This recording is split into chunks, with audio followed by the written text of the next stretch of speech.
Bonjour à tous et bienvenue dans cette nouvelle vidéo. Aujourd'hui, je suis extrêmement heureux de vous retrouver pour de nouvelles vidéos top.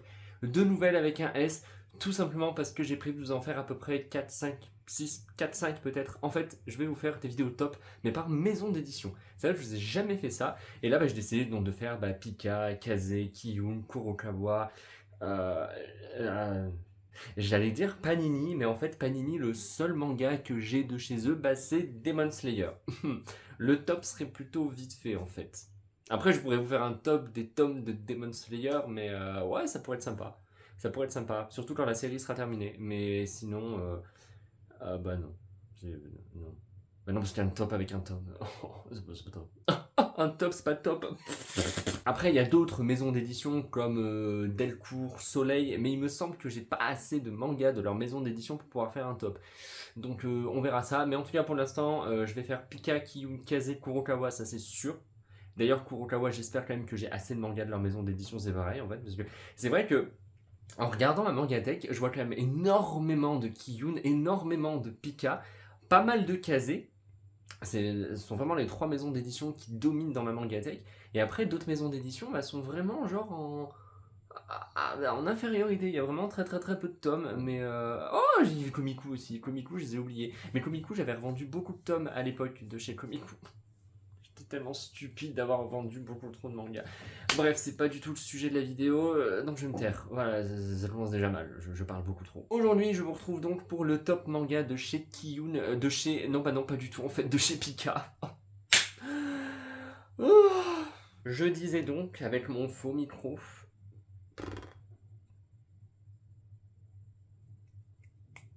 Je disais donc aujourd'hui, je vous retrouve pour vous faire le top des mangas de chez Pika, un top 5. Pas plus, cette fois je me suis vraiment limité à un nombre de séries pour éviter de vous faire un top avec en fait toutes les séries Pika que j'ai dans ma mangatech et du coup ça ne serait plus forcément un top.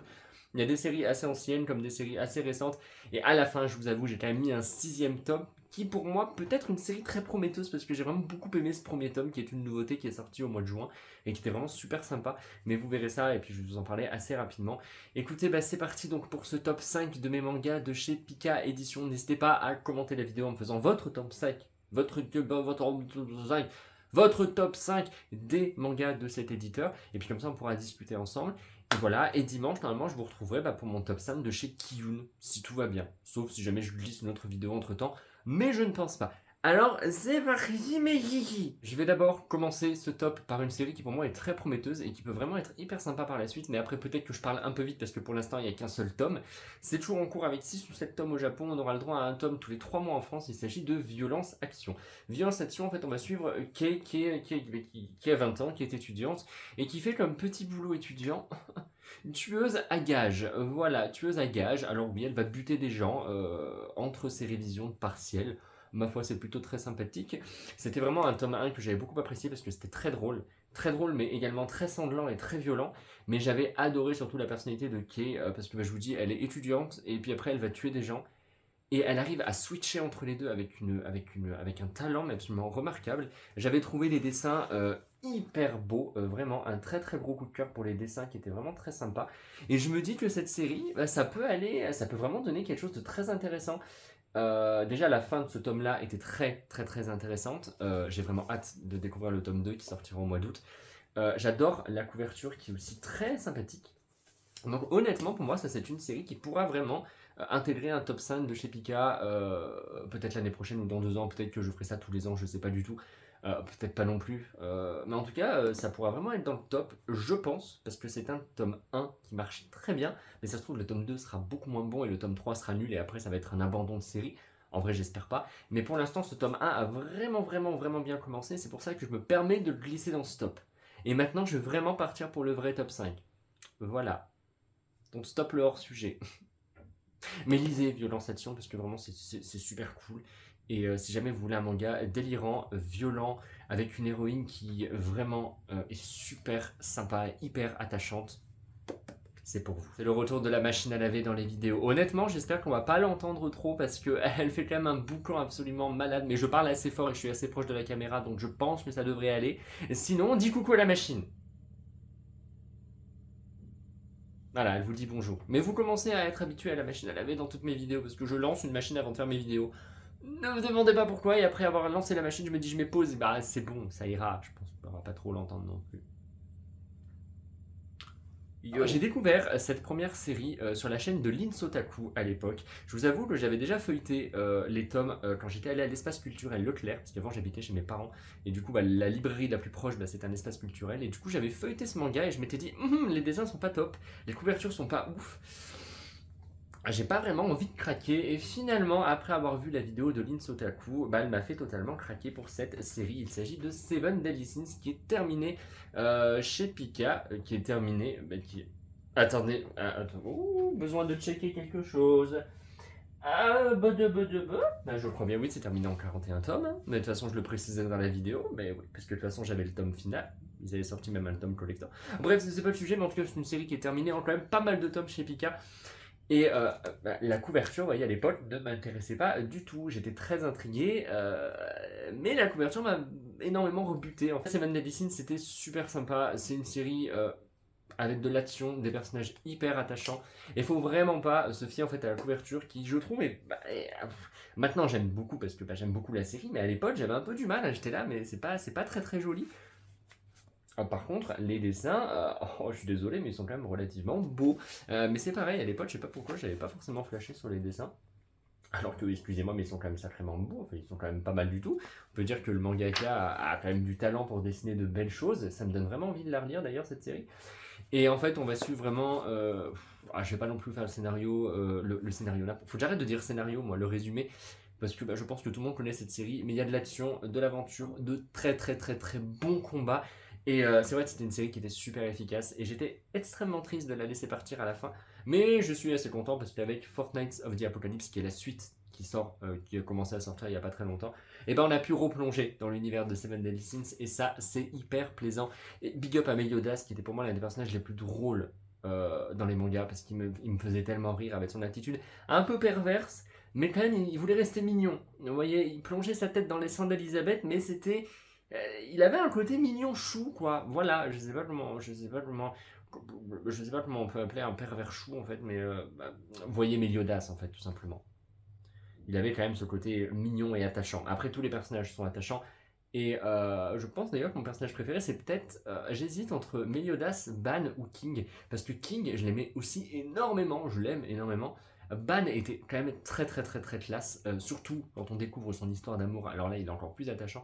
Meliodas a vraiment ce côté badass et attachant. Ouais, je pense que c'est vraiment ces trois personnages que j'aime beaucoup. Diane, c'était pas la folie, je crochais pas beaucoup. Et Elisabeth, plus on s'approche de la fin du manga, plus je commençais vraiment à l'apprécier. Donc, mais au début, pour moi, c'était juste la meuf qui était là. Voilà, la meuf qui ne sert à rien et qui permet en fait en gros à l'histoire de commencer. Mais voilà, je vous ai fait un petit top de mon personnage dans un top 5 de mes mangas de chez Pika. Bref, lisez Seven Deadly Sins si jamais vous aimez tout ce qui est shonen assez classique, avec de gros combats, de bons personnages, et quand même une bonne histoire. L'histoire était super sympathique avec pas mal de rebondissements.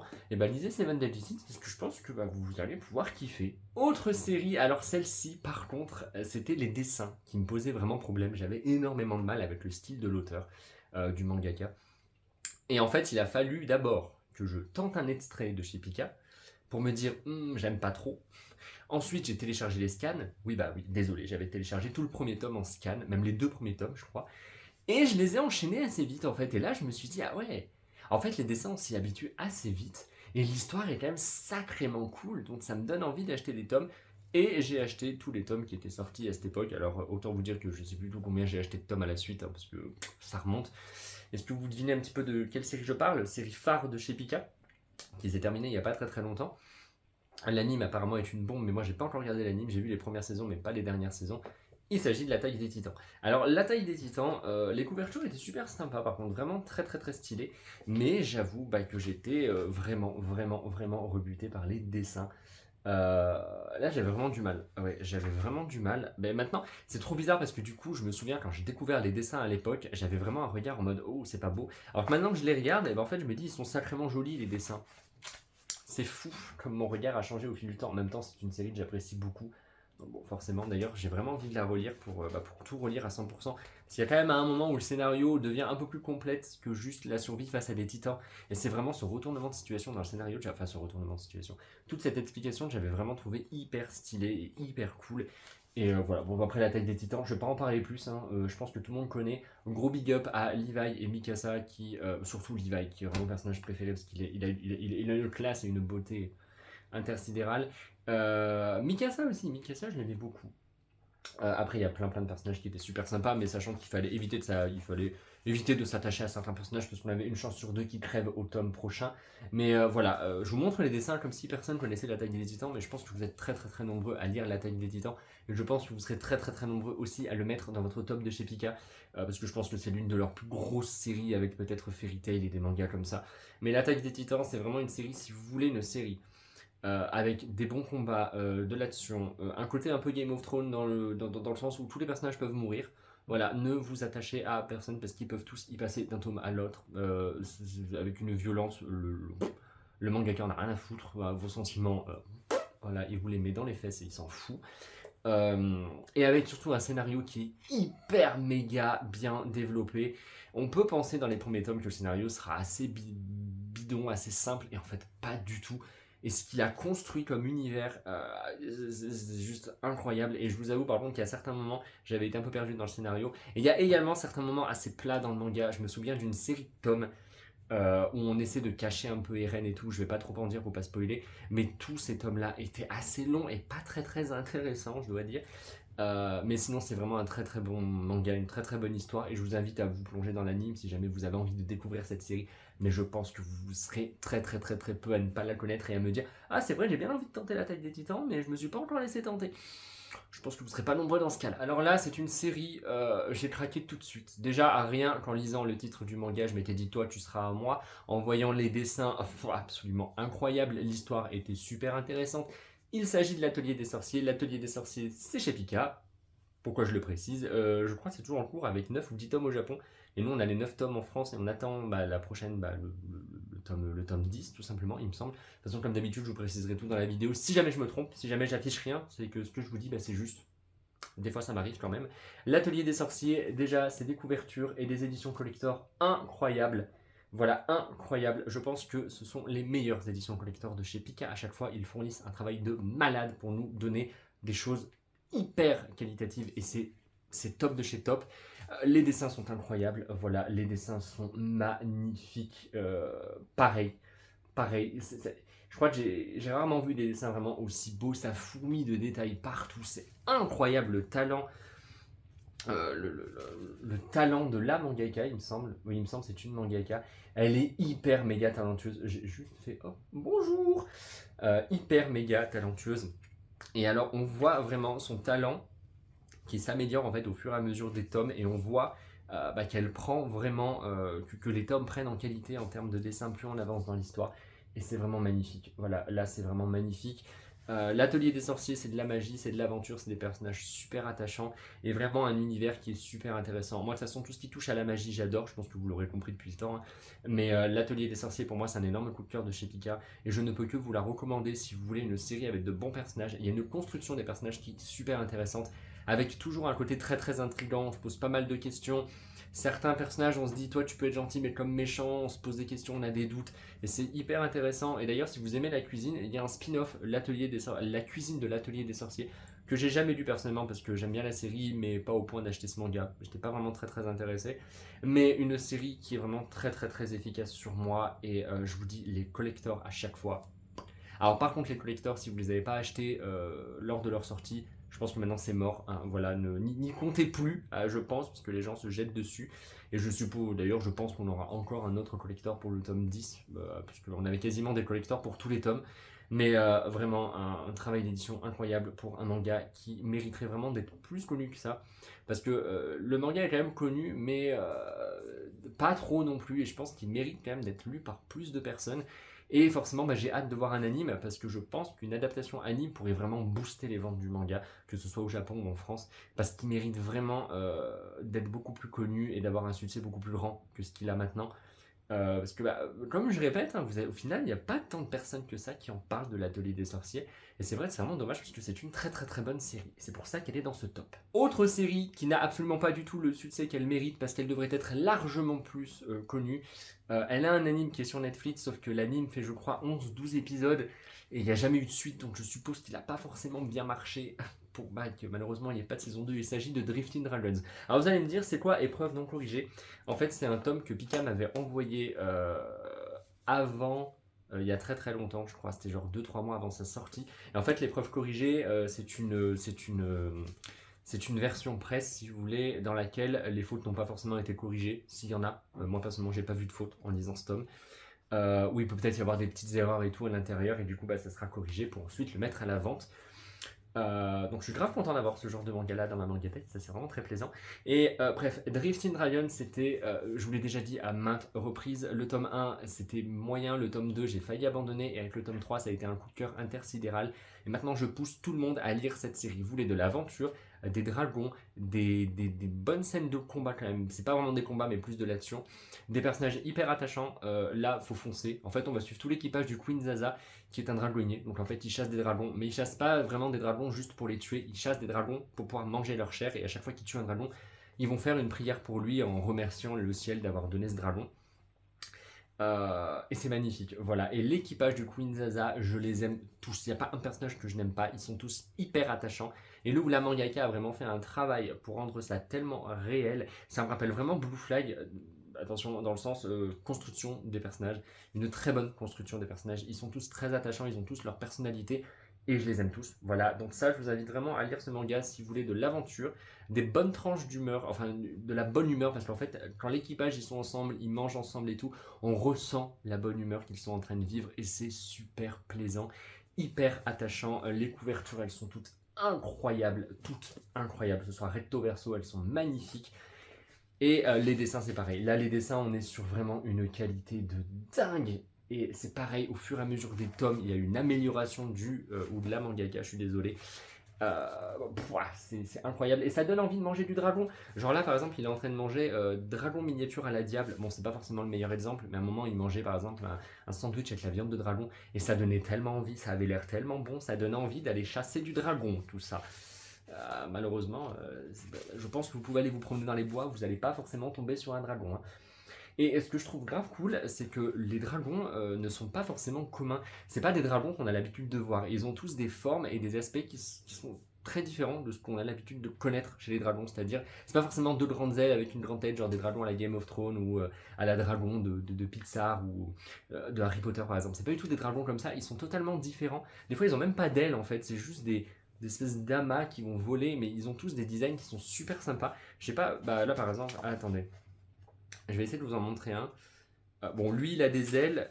Vous voyez, on le voit juste là. Lui, il a des ailes, mais vous voyez, c'est pas un dragon. C'est pas des dragons communs, quoi. C'est pas ce qu'on a l'habitude de voir, et je trouve ça super sympa.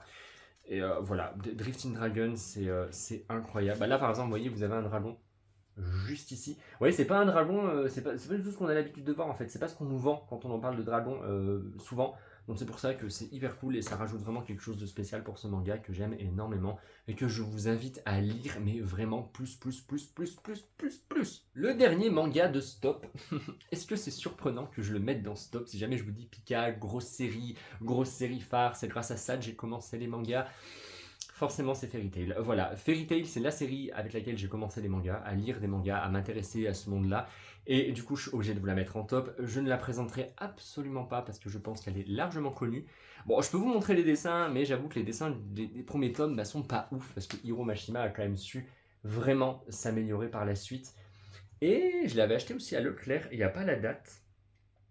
Ah, c'est dommage, il n'y a pas la date. Ça aurait été marrant, mais je pense que. Ah non, mais non, je vous dis des bêtises, je l'avais acheté à la Fnac. Je l'avais acheté à la Fnac ce premier tome, je suis bête moi, à Leclerc. En plus, non, en plus c'est le prix fort, donc non, Leclerc il est moins cher. Mais oui, je l'avais acheté à la Fnac parce que bon, pour la petite histoire, j'étais en fait allé à la Fnac et j'avais claqué 40€ dans les mangas Fairy Tail. À l'époque, je trouvais déjà ça ouf, j'étais là, oh, j'ai acheté 40€ de manga, je suis ouf et tout. D'accord, ok, Victor. Maintenant, si j'achetais que 40€ de manga par mois, je serais relativement heureux. En vrai, je vous montre les dessins, mais ils sont quand même hyper méga connus. Et puis, je vous dis, les dessins des premiers tomes, c'est pas forcément ce qui met en valeur la série. Et ce qui me faisait rire à l'époque, c'était quand on enlevait la couverture, en fait, chaque tome avait sa couleur. Donc lui il est rouge, le tome 2 était vert, et ils se sont arrêtés au bout du tome 10 je crois, où ils ont commencé en fait à faire des couvertures noir et blanc, tout simplement. Ils ont arrêté de faire des couleurs comme ça. Je sais pas du tout pourquoi d'ailleurs c'est en couleur comme ça. Et alors à l'époque quand j'allais chez mes parents, je m'étais dit tiens la bonne idée, je vais enlever ça, et puis comme ça je les mettrai comme ça dans ma mangatech. Honnêtement ça aurait pu être beau. un espèce de petit arc-en-ciel Fairy Tail. Si jamais ils avaient fait ça de A à Z, toute la série, ça aurait pu être sympa. Sauf qu'ils se sont arrêtés, donc forcément au bout d'un moment ça commence en fait à faire juste moche et à faire tâche. Donc non, voilà, j'ai arrêté cette mauvaise idée et j'ai remis la jaquette. Voilà, mais bon, Fairy Tail, j'étais obligé de le glisser dans ce top. Parce que voilà, vous connaissez tout l'amour que j'ai à cette série, que je porte à cette série. J'ai vraiment énormément envie de la relire en ce moment. Donc j'ai déjà lu les 2 premiers tomes et là j'étais en train de lire le tome 3. Mais sauf que j'arrête pas de me dire que j'ai déjà une pile à lire énorme avec des séries actuelles. Donc j'ai autre chose à faire que de relire des vieilles séries. Malheureusement j'ai pas le temps. Mais voilà, Fairy Tail, c'est mon gros chouchou de chez Pika. C'est mon gros bébé et j'étais obligé de le mettre dans ce top. Est-ce que je vous pousse à lire Fairy Tail? Oui et non. Oui, parce que c'était une série qui m'a touché moi, mais je pense qu'elle m'a touché parce que c'était la première série que j'ai vraiment commencé. Mais bon, il y a quand même plus de 60 tomes, je crois qu'il y en a 64 en tout, 63, je ne sais plus combien il y en a en tout, mais il y en a énormément. Après, vous pouvez facilement les trouver en occasion, en brocante et tout. Je pense que les Fairy Tail, vous pouvez en trouver assez facilement, comme les One Piece, les Naruto, les Bleach, toutes ces séries de l'époque. Maintenant, est-ce que. Je sais pas, en fait, en gros, si jamais le tome 1 sortait aujourd'hui, est-ce qu'il marcherait autant qu'il a marché à l'époque? Honnêtement, je pense pas, parce qu'il reste quand même hyper méga classique, hein, vraiment très très très classique. Mais ça se trouve, je dis des conneries, hein. Moi, je pense que s'il sortait maintenant, j'adorerais autant qu'à l'époque parce que j'aime beaucoup ce type de manga. Mais voilà, pour moi, Fairy Tail, c'est vraiment énorme. Et n'écoutez pas forcément les gens qui crachent sur cette série parce que, oui, à la fin, il y a un petit peu plus de ecchi, un peu plus de boobs et tout. Mais je pense que c'est dans toutes les séries pareil. Au final, dans toutes les séries, c'est pareil. Mais il y a vraiment quelque chose de très très très puissant, surtout au niveau des personnages. Il y a vraiment. Avec la guilde de Fairy Tail, en fait, on s'attache à tous les personnages, on les aime et surtout on sent l'amour qu'ils ont les uns pour les autres et c'est ça qui est magnifique. Et c'est un manga qui marche beaucoup avec le pouvoir de l'amitié et le pouvoir de l'amour, mais je vous jure qu'il y a des arcs qui m'ont vraiment fait chialer. Notamment l'histoire par exemple de Erza qui était incroyablement belle et qui m'a vraiment fait chialer à l'époque, je l'avais lu, je l'avais vu en anime. J'étais mort en fait, voilà, j'étais totalement mort. Et il y a vraiment une histoire autour des personnages qui est incroyable. Donc si jamais vous avez envie de tenter, n'écoutez pas les gens qui vous disent non, Fairy Tail c'est de la merde. Déjà d'une, qu'on soit clair, il n'y a pas de série. On peut pas dire qu'un manga, on peut pas dire d'un manga c'est de la merde. Dans le sens où le manga ne vous plaît pas, mais c'est pas de la merde. Voilà. Bon, allez, d'accord, c'est vrai. Peut-être des fois où là, ça fait l'unanimité et tout le monde trouve ça nul, d'accord. Mais sinon, n'écoutez pas ce genre d'avis-là. Si jamais quelqu'un vous dit commence pas Fairy Tail, c'est de la merde, t'as pas honte. Non, non, non, non, déjà il se tait, il ou elle se tait et vous vous lancez dans Fairy Tail. Allez voir dans vos bibliothèques, jamais vous avez envie de commencer et tout, je pense que c'est vraiment pas mal. Et ça pourrait être une très bonne série par exemple pour faire commencer quelqu'un, pour faire rentrer quelqu'un dans le monde des mangas si jamais c'est une jeune personne et tout. Je pense que ça pourrait vraiment plaire. Mais voilà, c'est tout ce que j'avais en fait à dire sur les avis. N'écoutez pas les avis des gens et faites-vous votre propre avis, c'est ça qui est hyper méga important. Voilà. C'était la belle phrase de Ikiryo. Le conseil de Ikiryo en ce 23 juin. C'est beau, c'est beau. Allez, j'ai assez parlé, donc je vais m'arrêter là pour aujourd'hui. J'ai vraiment beaucoup aimé faire cette vidéo top, j'espère qu'elle vous aura plu. Donc je vous attends dans les commentaires avec vos tops maintenant de chez Pika. Et moi, je vous retrouverai du coup dimanche pour ma vidéo top de chez Kiyun. Et après, peut-être que je ferai quand même une petite pause d'une semaine ou deux avant de relancer des nouveaux tops des autres maisons d'édition. On verra. Merci beaucoup d'avoir regardé cette vidéo jusqu'au bout. Et moi, je vous dis à dimanche pour une prochaine vidéo sur ma chaîne. Passez un bon week-end et portez-vous bien.